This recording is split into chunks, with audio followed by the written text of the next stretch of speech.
Hey guys, in this video I'm going to show you how I paint Vostroyan armour, and to do that I'm going to use my Baneblade, something that I bought when these plastic kits first came out.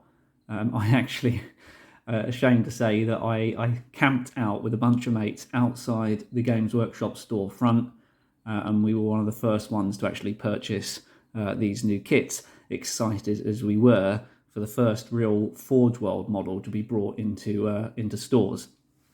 So I've already done the first step, really, which is dry brushing the whole vehicle with Steel Legion Drab, right? But I want to roll it back a stage and talk about the undercoat, because how I've undercoated these models can't really be replicated anymore as easy as I did. So let me just move this one out of the way. I've got two that I'm working on.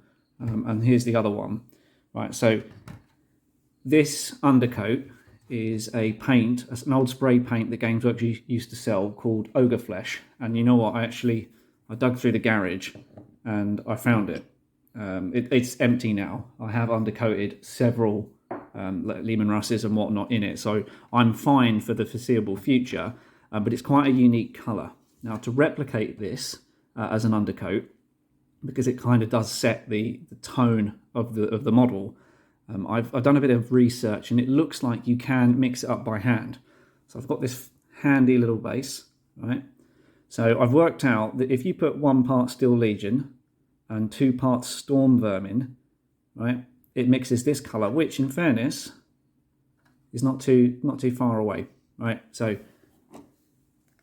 you want 2 parts Stormvermin Fur, 1 part Steel Legion Drab, and then unfortunately for anyone who doesn't have that rattle can, you'll have to paint the tank by hand. Now for myself, because I did use the rattle can, I think I spray all of this, must have sprayed this Ogre Flesh first, and then marked it off and sprayed the underside and the tank tracks black, just to make it a bit easier, because I hate painting tank tracks. I really do. Right, so let's go back to this one now. Right, so now that we've dry brushed it all Steel Legion, we're going to then dry brush it again, and the next colour we're going to use is Carrack Stone, if I'm saying that right.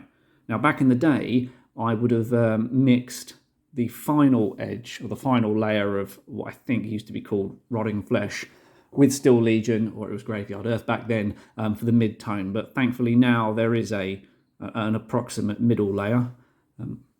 Now, with dry brushing on the first and second stage, we're not going to use like a kitchen roll that you might have seen before. So if anyone's not familiar with dry brushing, let me get my little palette here. We need a fairly stiff bristled brush. Now, this is something I just picked up from Hobbycraft or anyone outside the UK. It's just one of our sort of generic craft stores around here. It's massively long, it's unnecessarily long, but as far as cost goes, it's not too bad, and the bristles are pretty stiff. So with dry brushing, we want to take a little bit from the pot. Right, we're taking most of the paint off of the bristles now. All right, we don't need a huge amount on there. Let's try and take the turret out. He says, there we go. Right, and then we need some very quick backwards and forward motions. Right, and what it does is the paint just sticks to the most raised areas. Right, so let me bring that into focus. There we go. So it's a bit of a lengthy process, but it is pretty quick and pretty simple to pick up. Right. Now, I said normally dry brushing, you would be wiping this on a cloth, probably like a kitchen towel, something like that, so a paper towel, because that takes even more of the moisture away, and that's for really light dusting. But for this, because it's such a large area that we need to cover pretty well, it's almost like a bit more of a wet dry brush, if that makes any sense at all. And of course, the Steel Legion layer would have been sort of even more heavily applied, really. So it's I'm going to be here a while, but yeah, we just want to keep going backwards and forwards. If in doubt, test it. All right, so if you think, have I got enough, do that. Yeah, it's fine. What you don't want is to then have missed a sort of glob of paint on the bristles, and you go whack like that, and it just covers the whole thing. All right, so do a bit of testing, and then we can. There you go. The brush is so long, I just hit the camera. So that's step. Well, that's the base coat covered. That's step 1 covered. Step 2. Yeah, so I'm going to finish off dry brushing the rest of this model with the Carrack Stone. Yeah, if anyone has any knowledge of maybe someone who's, you know, a company that's mixed up ogre flesh, I'll take the lid off so you've got it in shot. I'd be very interested, because I said I've got like a whole tank company of Lehman Russes, and most of them are painted. The ones that aren't are undercoated, but if I ever add anything to that, I would like to keep it consistent. So if anyone is aware of how you can get ogre flesh spray, let me know. Be very interested. But failing that, there's at least a workaround for the time being. Okay, I'll see you in a bit. There we go. That's that second dry brushing stage finished. Unfortunately, there were some casualties, as you can see on the sides here. I dry brushed some of the guns clean off. It's always a risk when you're doing such heavy dry brushing work. You're flicking the brush backwards and forwards at such speed that anything that hasn't really been glued properly could come off. But hey, it's not the end of the world. I can get this all glued back together once it's all finished. So the next thing we want to do is the final dry brushing layer, and I'm going to use the edge paint Krieg Khaki here. Now, unlike the other stages of dry brushing, I'm going to use a paper towel to sort of brush onto before I apply any paint to the model, rather than the sort of palette I had done previously. And the reason for that is I really don't want a heavy dry brush this time. I want to keep it quite light, and the paper towel will just take that little bit more moisture away from the paint itself. So with my oversized dry brush,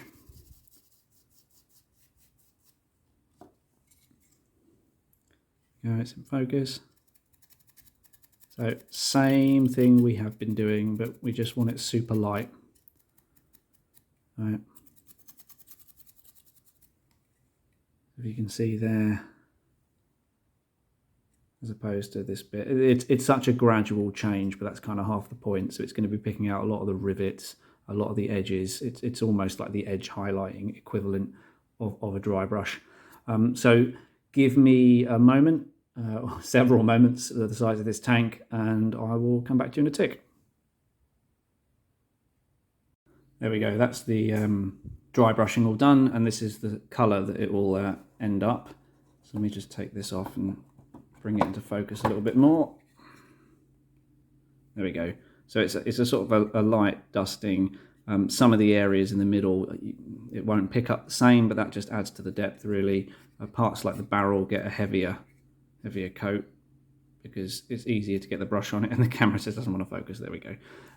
So that's that. If you have no markings on your tank, that's how I would paint Vostroyan armour. But I want to continue the video with the other bits and details of the tank, specifically the red markings, the chevrons, and the sort of squadron markings on the side of the turret.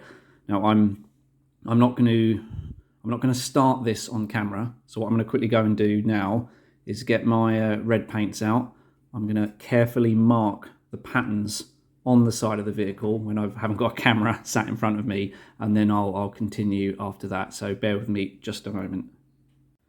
There we go. So I've gone and Googled Vostroyan tank markings, because everything I've painted up till now has been on Lehman Russes. So I just wanted to double check how it's normally done on a Baneblade, and I've used the base Corm Red to sort of mark out these panels, just so I can do it neatly on camera without having to try and do all of this. So I've got one of those either side that I'll quickly fill in. Oops. And then I've painted some outlines here. So my tanks, the sort of chevron markings for the squadron, I've kind of, what I've aimed for is the left side of like a Vostroyan V. So I'd imagine like the V comes down here and flicks back up, but this will be where the tank number goes across. So the first step for the red is to use corn red, and again you just need to paint those areas that I've highlighted. Obviously the only reason I've gone and done this in kind of two steps is so I can get this neat without the camera being in front of me. But yeah, look, there's not much to it. We just need to be careful and paint these areas, fill them in with that red. I'm going to add a little bit of water to this, because the base coat paints, they can be fairly thick, and I don't really want to sort of smother all the detail here with too many thick coats. So I'm going to fill all of these in like so, and do the same. What side is it here?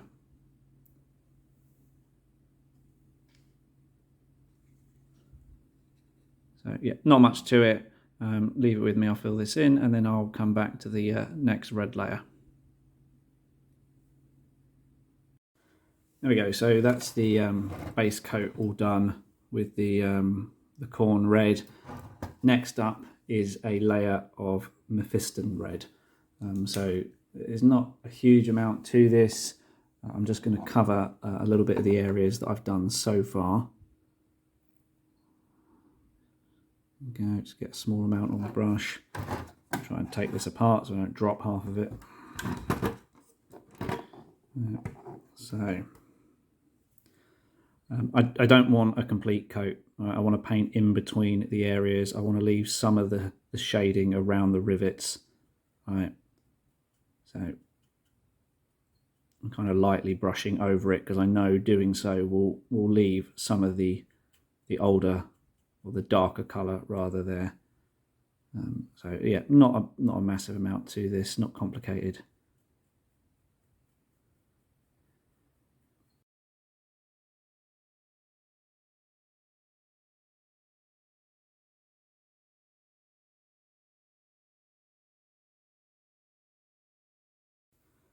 And one thing to bear in mind is the direction of your painting.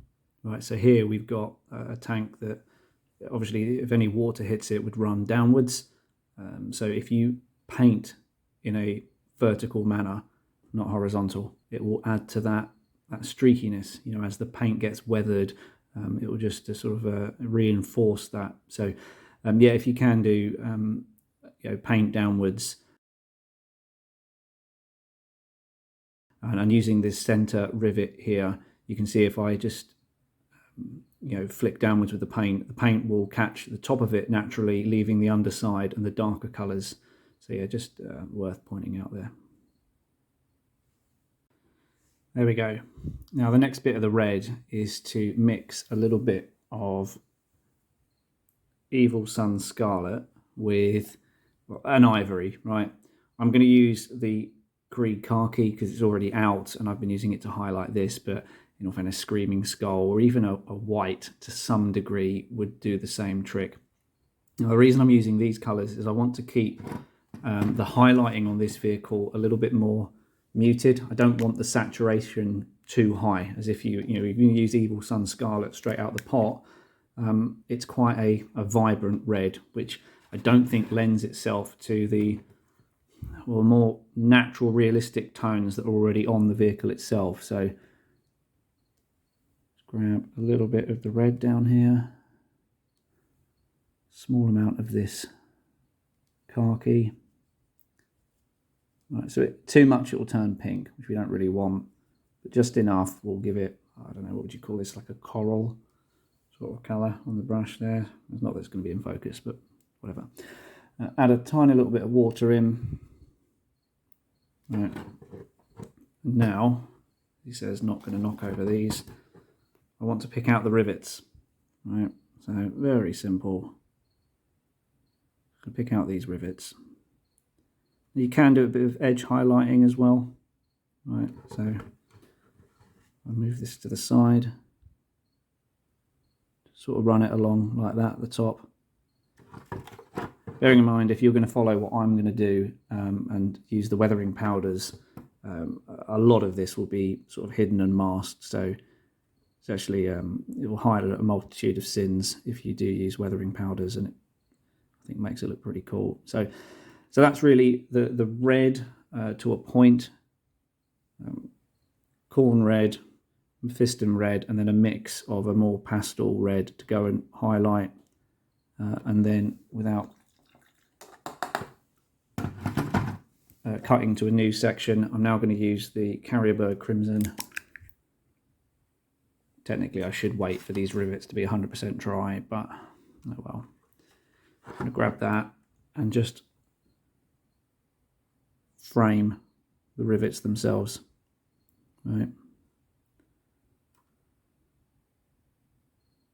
There we go. That's the red section of the Vostroyan armour.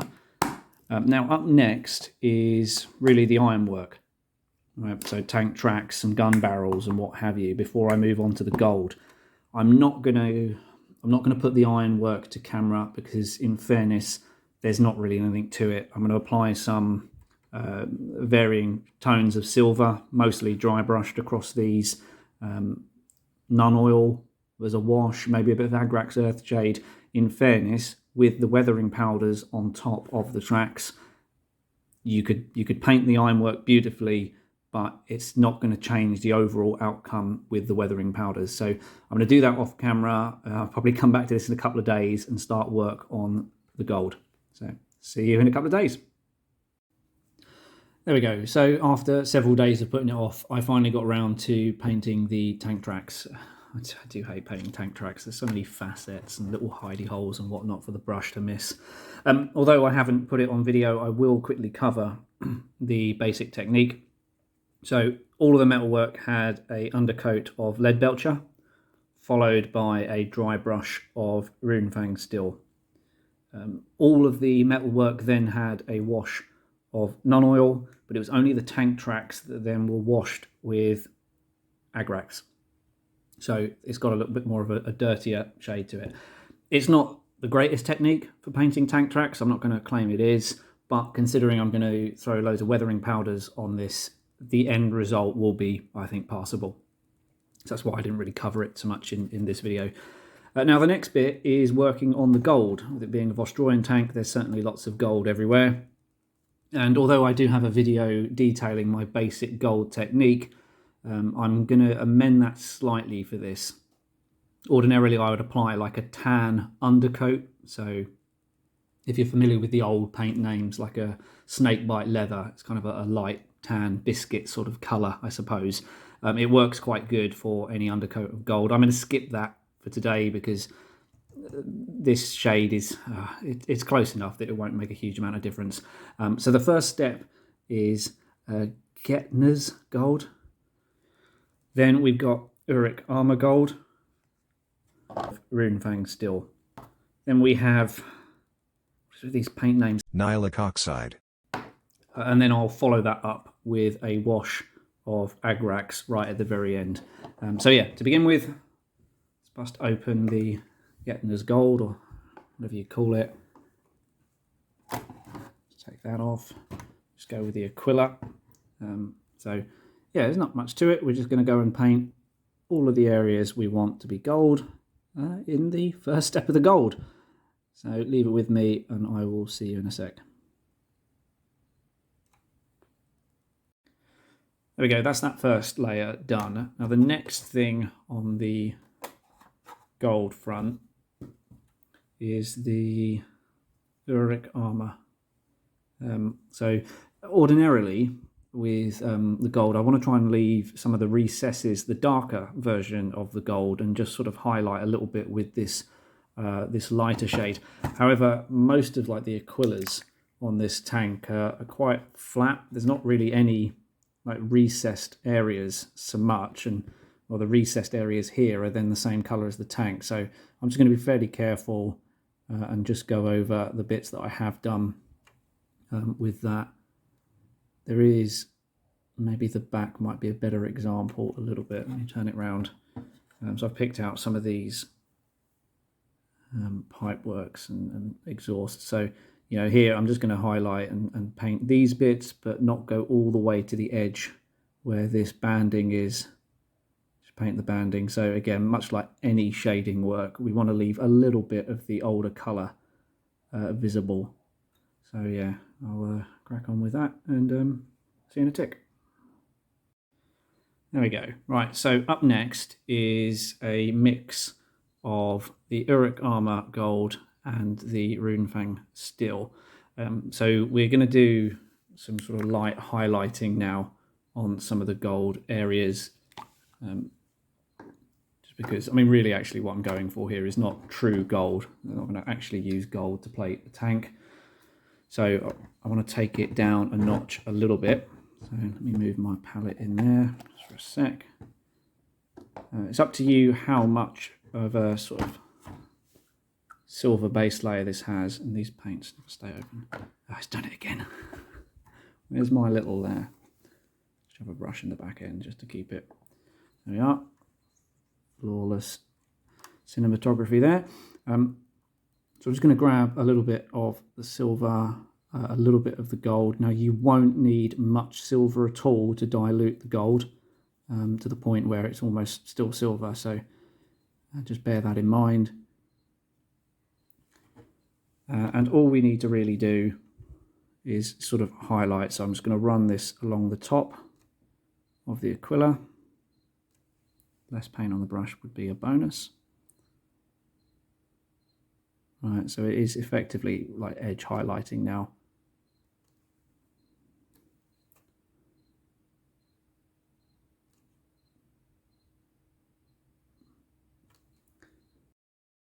Right, so with the case of these parts, I'm just going to run along the top.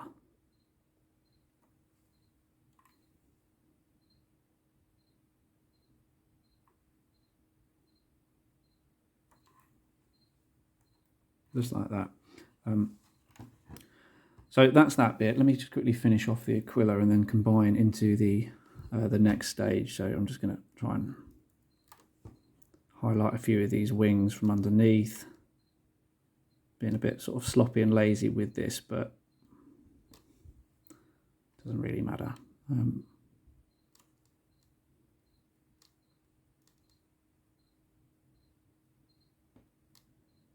Right, so hopefully you can see with that it's not as flat as if it was just gold. Right. Now, as I said, I'm not really aiming for true gold on the side of this tank as much as the Vostroyans probably would love to do it. It's probably going to be like a brass or something. Now, as a result, it would have started oxidizing on the vehicle, so I'm going to use the oxidizing paint, which I'm now going to start referring to it as, and paint that over the gold work we've done so far. So hopefully this silver is dry. Yeah, not much to it. I'm going to turn it a little bit more of an oxidized finish here by covering it over. If you do want this to pull anywhere, make sure it pulls underneath, right? Because obviously as the water sort of hits this, it will be under the Aquila. Right, and maybe I'm going to drag a couple of them sort of like downwards as if it is sort of like the metalwork is sort of running underneath, just like that. I don't need much paint on the brush for this, because if you have too much of this oxidizing paint on the bristles, you'll just turn everything turquoise. So I'm just going to add in a couple of these sort of like bits here where it's potentially corroded the underside a little bit. One final layer, so I'm going to skip ahead, make sure this is all done, and I'll see you for the Agrax Earthshade. Okay, so with the oxidizing paint all dry, we can move on to this last little bit, which is now using the Agrax Earthshade. So this is a little bit too turquoisey for my liking, at the back there. So we just need to make it look a bit dirty, like it has been on a tank.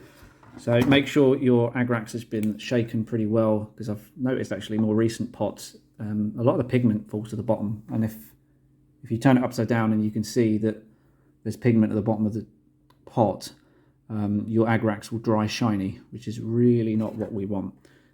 So let's bring that in.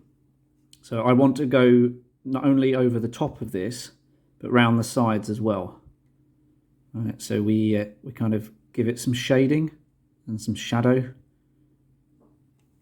So I'm going to make sure I go underneath as well, like that.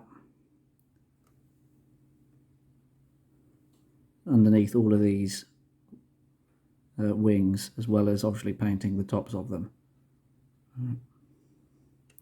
So a better example is if we swap to the back. Right, so here I want to go around the top as well as around there, and it's going to sort of pull round the rivet. If I can turn it upside down a little bit, I want to paint it underneath so it shades it as well, or puts the bottom of it into shadow. Not that you can really see it too well there. So that's that. So oh, there we go, focus. It's always helps when you can see what I'm doing. So I'm going to crack on with this. There's one last little thing. Don't focus on my hand. There's one last little thing that I want to show you. I want to try really, and that's giving some corrosion to the armour so far. Right. So I will get all of this done and see you in a sec. There we go. That's the gold stage done now. Move this in a little closer. So as we can see, the Agrax has thrown it into a bit of a shadow. It's added a bit more depth to it. It's taken away that turquoisey edge, but you can still see how it's kind of corroded or oxidized there.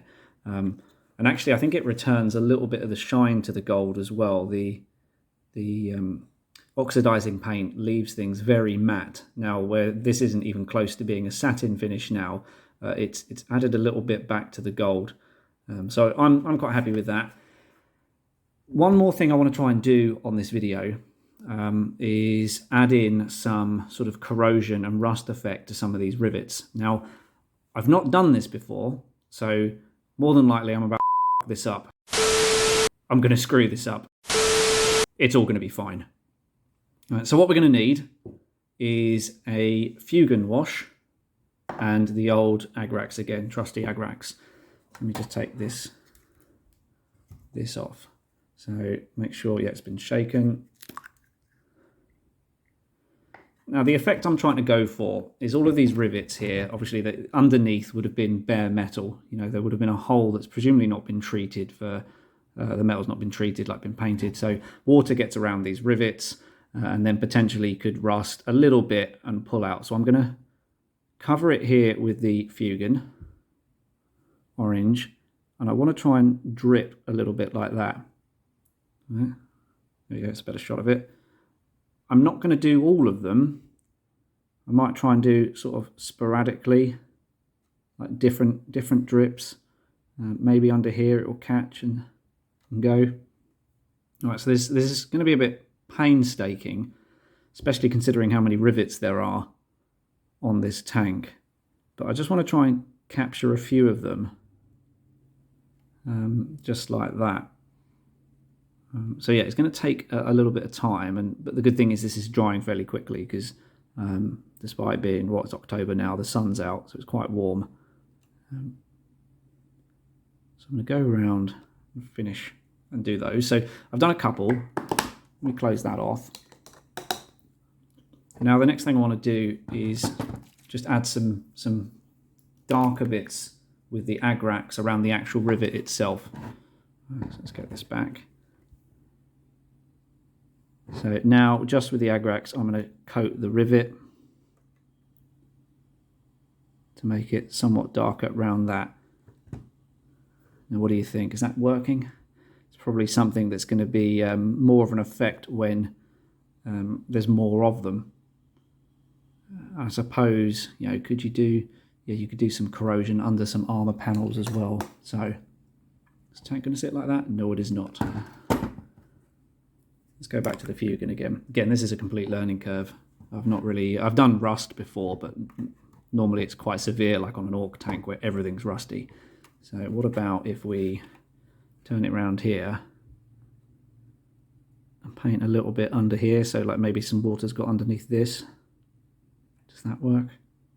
Just like so. Maybe we can throw in a little bit of Agrax into the top recesses as well. So I'm going to I'm going to carry on with this, right? I'm going to see if this works. And I'm also going to, once I've finished the weathering on these rivets, I'm going to complete the rest of the tank. So all the remaining paint work, a lot of it actually I've already done videos on, so I'll mention what I've done and what you can watch in other videos. And I'll also apply the weathering powders. Same, I've got a video up for it. So then we can have sort of a bit of an end of video review. What did the model turn out like? And give me your thoughts and feedback. So yeah, give me another few days. There we go. So it's been about a week, I reckon, since the last element of this video. I've obviously finished it off in sort of evenings. I've taken my time, really. And while I haven't covered the rest of this model on this video, there are certain techniques that I have covered in previous tutorials. So I just want to quickly pick those out. So starting with the heat scorch on the exhausts. So I try and bring this into focus a little bit just here. Right, so this is my scorched metal technique. It's quite an old video of mine. I can't recall if that video covers the end wash of nun oil that I've applied to this. It's up to you if you do that. For me, I think it's made the metal look a little too dirty. I don't know whether I like it, but it is what it is now. I'm not going to redo it.